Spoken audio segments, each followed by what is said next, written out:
right, guys, welcome to another Brand Doctor podcast episode. We are again recording this live on Facebook as we live stream this. So I am going to be grabbing some questions from the audience and prodding them to drop some questions in the comments. We have an amazing guest today. I've been working with this individual for probably 5.5 years at this point. And without her, I don't know if I'd be able to scale my business online like I've done in order to get that 2 Comma Club award, in order to get the clients that I'm so happy and blessed to have.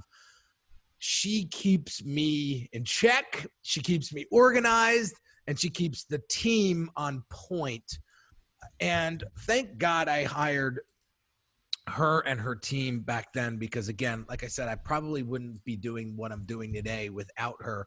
Without further ado, I want to introduce Pam Pormentilla. She's actually been on the show a couple of times already. She runs a virtual remote, basically it's an HR company online. She will basically bring you the assistance you need to scale and grow your business online virtually. And she runs a company called Great Work Online. And I have her on the show today because I want to go over some of the mistakes that we as entrepreneurs make when working with remote teams. So now, due to the COVID outbreak and everybody working remotely and from home, this is relevant, and this is going to help you scale online. So Pam, welcome back. Hi, Henry. I'm so happy to be here again. Listen, I know I like long-winded that intro, so my apologies. So in a nutshell, can you share with the audience how long you've been doing this and why you started to do this in the first place? Mm-hmm. So I've been doing this project management and digital marketing for more than a decade already. I actually started 2009, and I've been helping businesses with organizing their business, putting up a system, their process, and basically just helping with the project management. And it's been more than a decade.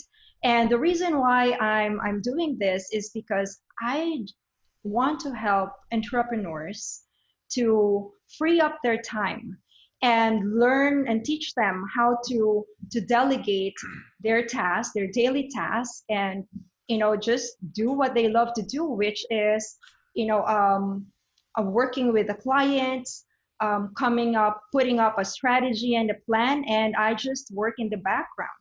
So I found my strength in project management and digital marketing, and I think that for more than a decade now of experience, I'm happy that I was able to help a lot of entrepreneurs.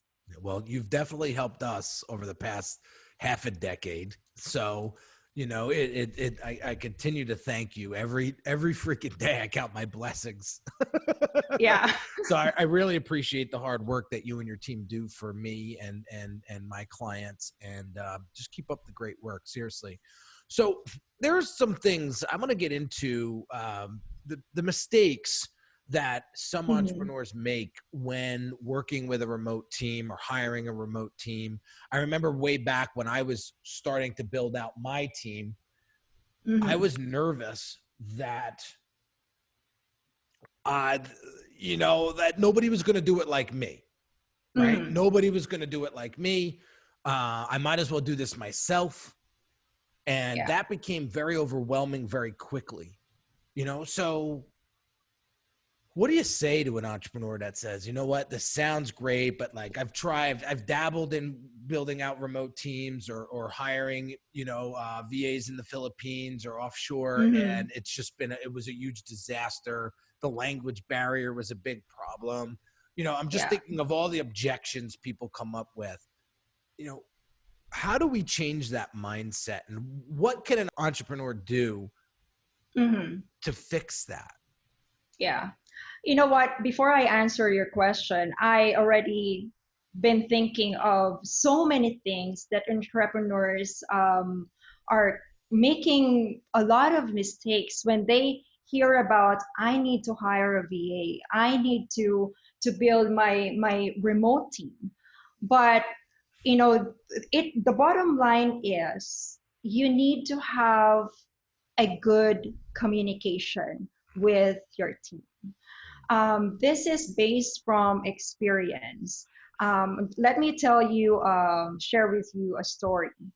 When I started, there was a client that, she gave me a task, work on this, blah, blah, blah, but work on one, two, three, four, five. But if the instruction is not clear, on what is your goal, why are we working on this, to have a system and process in place already, you have to communicate that properly so that your VA or your project manager or your remote team, whoever your main point of contact is, would understand and execute your task properly so that you will be able to get the outcome, the result that you need. So the bottom line there is have a better communication. With Great Work Online, I do suggest for that communication barrier to be to overcome that communication barrier is I suggest our client to have a one-on-one weekly catch-up meeting with the project manager. Yeah. So that it they can make sure that everybody's on the same page, that when the client assign a task, the project manager understands, the manager understand that this specific task will go to this team member number one, the second task will go to team member number two, and the goal should be clear. Why are we doing this? Do you have an SOP there? Do you put a little bit of time or enough time for your remote team or your for project manager to be able to learn your business? Because that is something that you can't learn in a week time. You have to put in an effort to train and educate your project manager or your VA so that they will understand who is your market, why are you doing this business, and what is your goal. So the communication should be clear. One of the mistakes that we had in the past from our client is that when they assign a task, they thought that the VA or the project manager can read their mind. It doesn't mean that we speak English, you speak English, I speak English, that we do understand each other. I remember when we were starting our relationship, Henry, I speak English, I do understand you, but there are some underlying reason and better explanation of the task. Yep. And so you need to explain, and the VA could commit can make mistakes. So I guess the communication really needs to be there, no Yep. matter whether how you would no matter how you would convey your message in a form of a meeting, like what we do all the time in Unique Designz. We do have a weekly catch-up meeting. Whether it's a video call, you are explaining something to your team, do that. Yeah. Anything that will help your communication to be clear. And I think to add to that, that's very well said. To add to that, I want to share with my fellow entrepreneurs that you have to have patience Yes. with the people that you hire, because I look at it like this: I'd rather grow and groom than constantly replace, because that's the one thing, like, and Pam will tell you, I've gotten better with my patience, but it's taken a lot of practice. But if I can recall any of the times where I've gotten something back from Pam's team and I was frustrated or this isn't what I was looking for, when I would look back at how I described the task or how I instructed the task, I always kept myself responsible by saying, you know what, I could have articulated that a little bit more clearer, or I could have had I could have communicated why I wanted to do this particular task, because Pam has a really solid team behind her, and I really respect and value their insights and their feedback. So sometimes I would just be in a rush and be like, hey, I just need this done for tomorrow, right? And then like they don't have any context on why, and now they become like a puppeteer. And I think and then all of a sudden we start to look at it as, well, I might as well just do this myself. Why am I hiring them? You're going to get frustrated. Yeah, we get super frustrated and we wind up like killing the engagement. So top-notch communication is key. Patience is key. What are some other mistakes that we make as entrepreneurs when working with remote teams? Yeah, they tend, number two, I can say that, once they hire a team, they thought that the leads and the sales will come in right away. Like, you hire this person and the next week you'll have leads and sales. It, just like what you said, it takes a while. You need to put in effort. You need to do some heavy lifting first. You need to be prepared before you hire a team. Your system should be in place. Your process should be in place. Let's say, for example, you don't have a system or a process yet. Everything is like in your head. So that's why the reason why maybe you're gonna say, hey, that's why I hired you, because you're gonna help me create the system and the process. But then again, before you can delegate this to a team member, you must have a clear understanding first on how you would like to run your business, because the VA can't do that for you. We've done this with with Unique Designz. We polished your system and your process. I helped you do that, and we were still tweaking some things as we move forward. If we see that, all right, we need to polish this more, step 2 or whatever in your process. But because of you have that clear goal, how you would like to run your business, how you're going to interact and handle your client's project, you were able to articulate the system and the process. And I just help you execute that on Basecamp. Yeah. Right? Yeah. So it's still, the bottom line still is, you must have that clear understanding of your business before you can delegate that.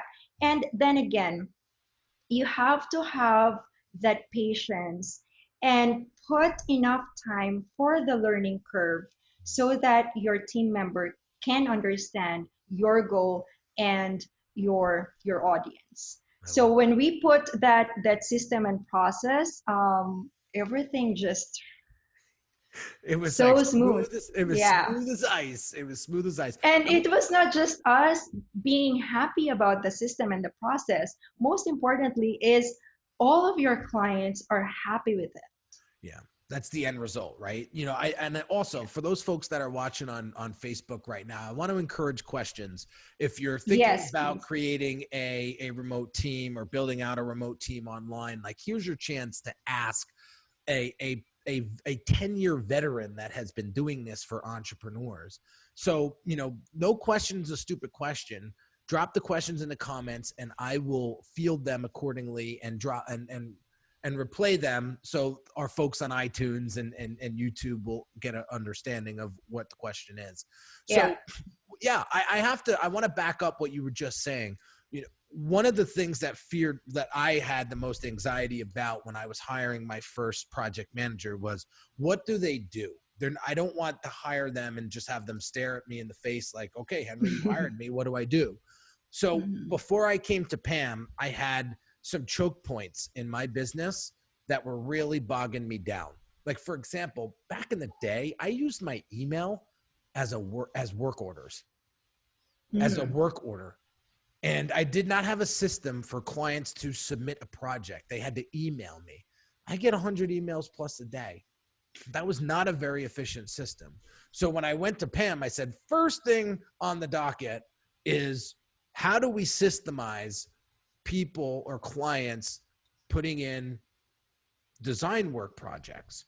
And so she, with her experience, said, well, do you have a form in place? No. Okay, well, here's a couple of suggestions. We have Woofu, we have Typeform, we have SurveyMonkey. These are all different platforms that you can embed into your website where people could go to, where all you have to do is share a link and to the customer, and the customer goes and fills out the form, and boom, you get the order. And now it's all laid out beautifully for you. We'll take that and we'll submit it to your designer, and then the designer will get it completed. And then so Pam saw, I was able to articulate my choke point, and Pam was able to pick up on that right away and provide solution. And then her and her team actually helped me build out the process and system internally. We use Basecamp. You could use 1,000 different, like Trello and Asana and all these projects. There's a lot, yeah. There's a lot, but we use Basecamp because it's super simple and easy, and my brain understands the logic. Yeah. And now we have this really cool system. But had I not come prepared with the actual issues and challenges that I was having, I'm leaving that up to Pam to sort of decipher and understand, and that's not fair to her. So that's a really good point. So I heard the first issue is communication, making sure that you're clear and articulate with what it is that you want out of a remote team. The second I heard was thinking that sales and leads are going to come right away as soon as you hire a remote team or bring in a project manager or virtual team to help you do that. There was a third one that we talked about offline. What was that third one? The big mistake that entrepreneurs make when it comes to working with a remote team. The third one, I think, based from our experience, is that client think that the VA can read their mind. And I think that's the biggest mistake that a client can make, because it's gonna boil down to communication. You can't give an instruction that is half meant or not clear. It needs to be clear. You can't assume that, all right, I'm leaving this to Pam, she knows what she's gonna do. It's not that. You understand your business better. You understand your audience. You understand your services, your product, what you want to offer. So it's gonna be a win-win situation when you make your communication clear to your team. Then you're gonna get the result that you want. Don't assume that because she is your VA or she is your project manager and she has this 6-year experience already, that she's gonna or he's gonna be able to read your mind. No, you have to be clear. So there are so many tools and there's so many ways for you to be able to communicate clearly. Number one is, you said, Henry, use a project management tool. Come up with an SOP. I think that's number one. Most important thing is for an entrepreneur to have an SOP, because your team member needs that so that they can follow everything properly there. You can communicate via Slack. I recommended that in the beginning because before I feel like I am already working on something and I need to ask Henry and I can't wait for an email because I'm on it. So, there are so many tools and so many ways for you to be able to have that clear communication so that no assumptions, no guessing, no back and forth that's going to happen, and you're not going to be the bottleneck in your business. Yeah, that's the biggest problem. I mean, think the difference between you and the next person scaling online is you. Yes, and, yes, and because and you're the one giving the direction. and how quickly you can get your ass out of your own way. It's the truth. How many times have I said to you, I'm not touching that because I know if I touch it, it's going to go to mush. Like this is your world. We've done this a couple times where I wanted something edited on the website and I thought I could do it on my own. And then and then you're going to mess it up. yeah. So here's your thing. But getting back to standard operating procedure, I love the fact that you brought that up. So what we did was we created an outline on a Google Doc and basically went that line by line. Like you asked me, what happens first, second, third? And I think we had like a 15 process thing, like a 15-step process, which you were able to refine down to like 3 or 4, right? But enabled to outline that out first to kind of see it at 30,000 feet and say, oh, wow, this is really clunky. Like we can chop this down. We can make this more efficient. And then transfer that SOP into the process or platform that we use to seamlessly take the client through is gold. The other thing was you mentioned offline about organization and how entrepreneurs think that things are going to be organized in like 2 days after bringing on a remote employee or before we get into that though, I just said that because I wanted to remind myself to go there. But we have a question on Facebook from Andrew Pfeiffer, and he's asking, what are some payment strategies for remote teams? It depends on how much budget you have for your business. So it could be depending on who you're hiring. Is that the question? I think he's asking like how do you pay? Like, is it hourly? Is it project-based? So I guess it depends on who you're hiring.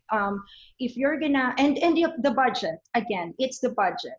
If you are hiring somebody for the first time, I'd rather you pay on an hourly basis because it's gonna be a testing phase.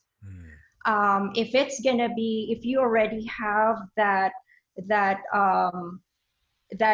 workflow that you want to follow, then pay on an hourly basis, and then by then you'll be able to gauge if this is the right person to do. If this is simple and she's taking like 2 hours, which is supposed to be just an hour, then you already know how much you should pay. If it's based on a project, for example, you're working on a website, a landing page, you don't want to pay somebody on an hourly basis because that's gonna cost you a lot. So depending on what you need, I guess. Yeah. Depending on what you need. And if you want to go even deeper, like I talked about this in a previous video about how we use Time Doctor, which is a project management. It's a time recording software, if you will. It helps me manage the time of my team. It helps monitor it. Yeah, it helps me monitor what they're working on, and I can see them literally working on their screens, which is really cool. But we have 4 different we have team members in 4 different For them continents. time zone. Yeah. Yeah, in 4 different time zones. So what works really well for me is I just use PayPal, and I send the payments through PayPal. Everybody that I work with actually can accept PayPal. There's some other payment merchant services accounts that you could use for folks like Egypt, for example. I don't think they take PayPal. You have to use something else. So I don't know off the top of my head what that payment merchant service is, but Payoneer. what? Payoneer. There's Payoneer, and then there's another one, but Uh-huh. I can't think of it right now. It'll come to me. But anyway, those are the payment gateways we use. But to your point, I think it's very important that for any admin work, I recommend doing the hourly rate.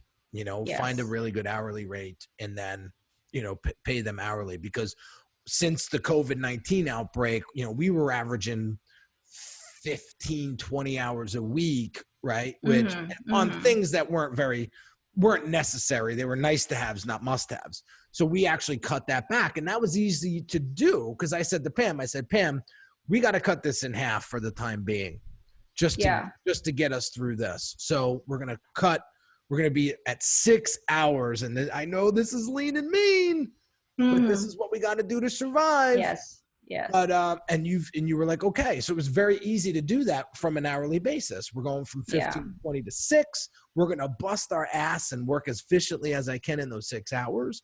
And anything that goes over, you have to ask me to approve it. And then if it's approved, then we can move forward. But very easy to do when you're working remotely. Working hourly. Now, Priyanka has a great question too. This is a good one.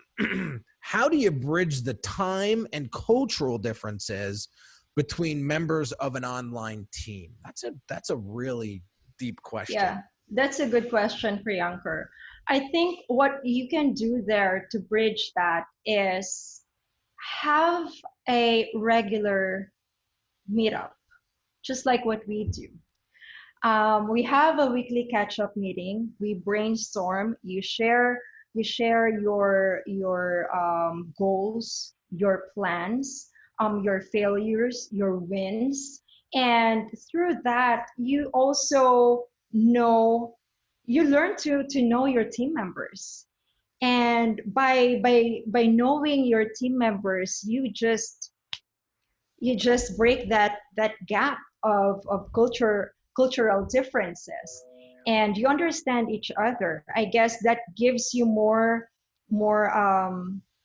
bond and a good relationship within your team. So having that regular communication, whether it's a catch-up meeting, whether it's a daily meeting, depending on your availability. We had a client in the past when she was starting. She wanted to meet her project manager every day, just to keep the momentum going and just to make sure that everything is working perfectly. They are both on the same page. They're building the process, they're building the system, and it worked for her. But once everything was smooth and everything was set up, they went down to just 3 times a week. So depending on your availability and how much work you have, then do that. But I really think that's the key there, to break that. People want to be part of things that are bigger than them. If they feel like they're part of a team or a community or things like that, you're going to get a higher caliber person. You're going to get better work. I think, because we had this conversation too. We were meeting bi-weekly, and then I said, no, I want to do it weekly, starting effective now. And we have been doing that for 6-7 months now. And I asked, do we go back to bi-weekly? And one of our team members said, no, I like this weekly stuff. It really makes me feel part of something, and it keeps us glued together. And I value that feedback. And I said, then that's fine. That's what we're going to do. And we're going to continue to do that. When your team is working for you, I firmly believe that when you've built the relationship, when you've built the culture, Yeah. they're going to look up to you, you know, as a leader. They're going to look up to you as somebody that's mentoring them perhaps, or they're going to look up to you as that person. And why not build that relationship with the people that work for you Yeah. and want to do great work for you? And the other thing is it's really going to show them how much you care about them, Yes. about your clients, about the work that you do in general. And Mm-hmm. that's going to fire them up to do great work for you. Now, True. this is a little bonus tip, and this is up to you. I'm not saying you have to do this, but one of the things that I've done in the past that have helped me secure some really quality team members is paying a little extra for their service. So for example, back in the day when I was going through project managers and junior designers, I would see hourly rates at $12 or $13 an hour. And if they were really good and I interviewed them and their personality was great and their energy was great, I would say, you know what? I see that you have here 13 hours, $13 an hour US. I'm going to pay you 16, or I'm going to pay you 17. I'm going to pay you 18 an hour. It sounds like, why would you do that? Aren't you hiring these people to save money? But listen, when you show them that they're worth it and you're willing to do that to get the work that you're looking for, like, so what I tell them is this: I'm paying a premium here to assure that you're going to get the work done properly, efficiently, on time, and at the quality that I'm looking for. If you're able to do this, I'm willing to pay you at this rate. And it's a little bit over than what you're asking. What standard does that set? How does that create the relationship from the beginning? Like, how does that make that other person feel for a sec? And then you could say, you got to have parameters, right? You're going to be on a 90-day,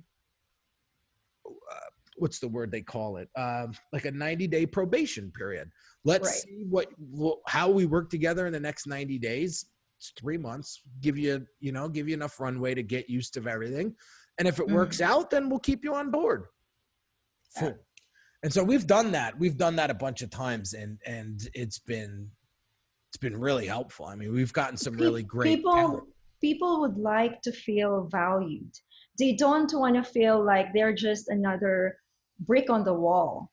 If just like the quote from Richard Branson, if you take care of your team, of your staff, they will take care of your clients. And I really believe that that's what you're doing, and that's what we're doing with Great Work Online. The people, the staff member that we had since we started Great Work Online, they are still here with us, and they are taking care of our clients. Same thing with what Henry is saying. When we started this relationship way back, for so many years already, I remember you were open with this, so let me share with this, Henry. It was one day I was gonna drive my kids to school, and he was chatting away on Slack, and he was like, Pam, if money is not a problem, where do you want to go with your kids, or what do you want to do if money is not a problem? I said, well, actually, I want to travel with my kids. And to tell you honestly, I haven't traveled outside the country during that time. It's more of like, why am I gonna go outside the country? I'm happy here in the Philippines, things like that. But because Henry saw the value, he didn't just invest in me or in his team, but because he cared for his team members, he gave me a gift that I will never, and my kids will never forget. And since then, it's not like I'm doing this because Henry gave me this, but it's because of I feel valued, and I feel that that Henry trusted me, that I can do the work, that I can help him, and that I am part of Unique Designz, and I'm not just one freelancer that he's gonna pay, but I am part of the team. I felt that I am part of the family. It's not Unique Designz as a business, but it's Unique Designz as a family with the rest of the team members that we have at Unique Designz. So, if you can make that feeling towards your team members, I think that is golden. Your team members will take care of your clients, will take care of your business, and will help you really grow your business. Yeah.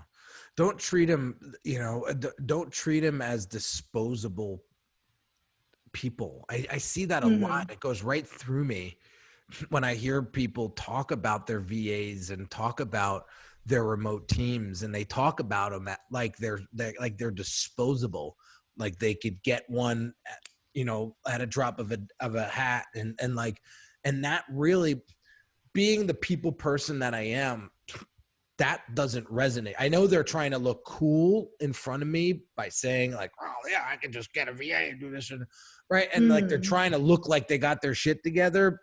I'm sitting there going like, you sound very foolish, and you sound like you don't appreciate people.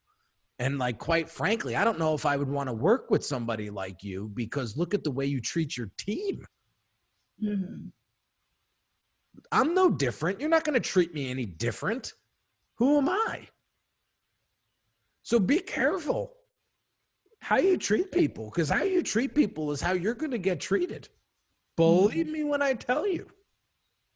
I know from the good side and I know from the bad side, because I'll be straight up with you. I didn't treat people that well in my past, and I got it right back. Believe me. And it's much harder. I mean, I got it back much more aggressive than I gave it. I can promise you that.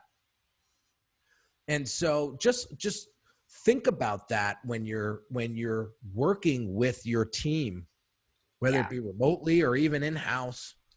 Even in person, at an office setting. I think a lot of the things that we talked about today could really expand into, brick and mortar and people having big teams, in person. But for the most part, now that everything's sort of shifting and people are starting to see, whoa, there's some efficiencies here by working online or creating a remote team. Like, I would not be able to deliver the value that I deliver without you guys. I really wouldn't, because I'd be stretched way too thin.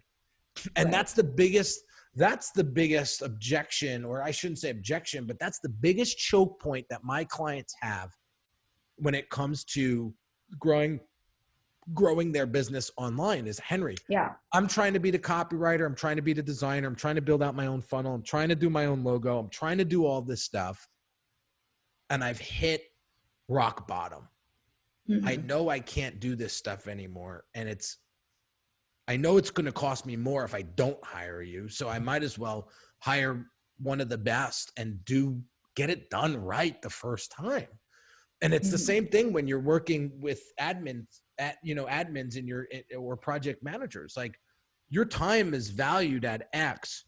Does it make sense for you to do all of this admin work, or to come prepared, come with a structured outline, come with a very clear line of communication to a project manager, put in the work up front, right? That's what you and I did. We put up the work up front. It was a bitch. It was a pain in the ass. It was tedious. But now look at us. But it paid off. We sail at 40. We fly at 40,000 feet, and things are so systematic and structured now. It's like tying your shoe. Yeah. So you just need to do the heavy lifting at first, and then your client will definitely thank you for that. They will be very happy if you already have come up with a structured business. Yeah, your client will really, really appreciate that. A lot of the testimony that we get when we ask, what was the best part of the process or experience with going through the Brand Accelerator program? And they say, you know what you're doing. Yeah. There was never a time where I felt lost or confused Mm-hmm. or like I didn't know what was coming next. And we would not be able to do that if I didn't have the help from Pam and her team. And like you said, I think you said it best. Like I came with this like clunky old jalopy truck, and you came in and said, we're going to polish this up based on my experience, and we're going to make this thing spotless. And that's what we do. And now it's a lot easier. So I truly believe in this saying. It's a lot easier to stay in shape than to get in shape. And that you could use that physically, you could use that professionally, however you'd like. And so now that we're in shape, it's a lot easier to stay in shape than to do this, you know, from scratch. So yes, it's going to be a little bit of heavy lifting up front, but I can promise you, I've been doing this 13 years online. It pays off. Like the past 18, 24 months, I feel like, wow, I've gotten my life back. I've gotten my sanity back. I love the work that I do again. And I love the team that I work with, and I wouldn't trade them for anything. So I really appreciate you, Pam, coming on. Man, this is a long interview, but I really appreciate you coming on and sharing your insights and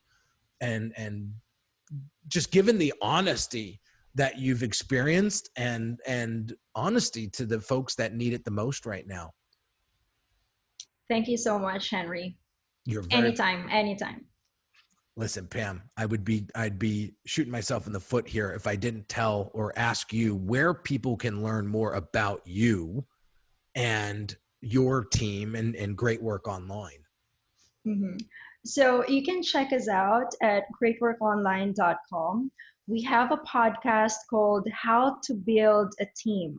Me and my business partner and my fiance, David Monteith, have this show built for you entrepreneurs who are feeling overwhelmed with your daily tasks.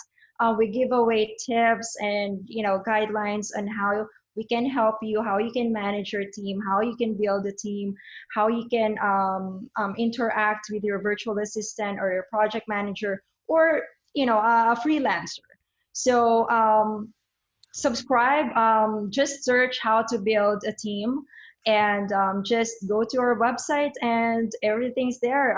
We are on social media. The link is on greatworkonline.com, and I will be happy to answer all of your questions. Just feel free to email me if you have one, or go to Henry and ask him where he can find me. He knows where to find me.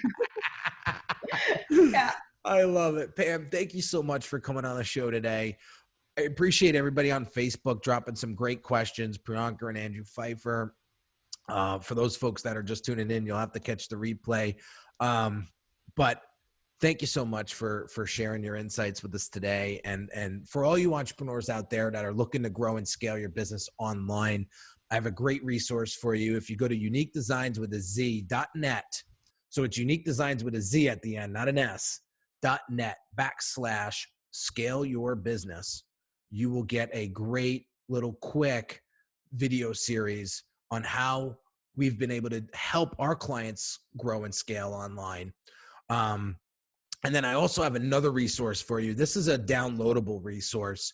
It's a brand strategy guide. And since I've put it out, I've gotten hundreds and hundreds of downloads on it. So I highly recommend you grab this. It's a light read, but it's a really easy read.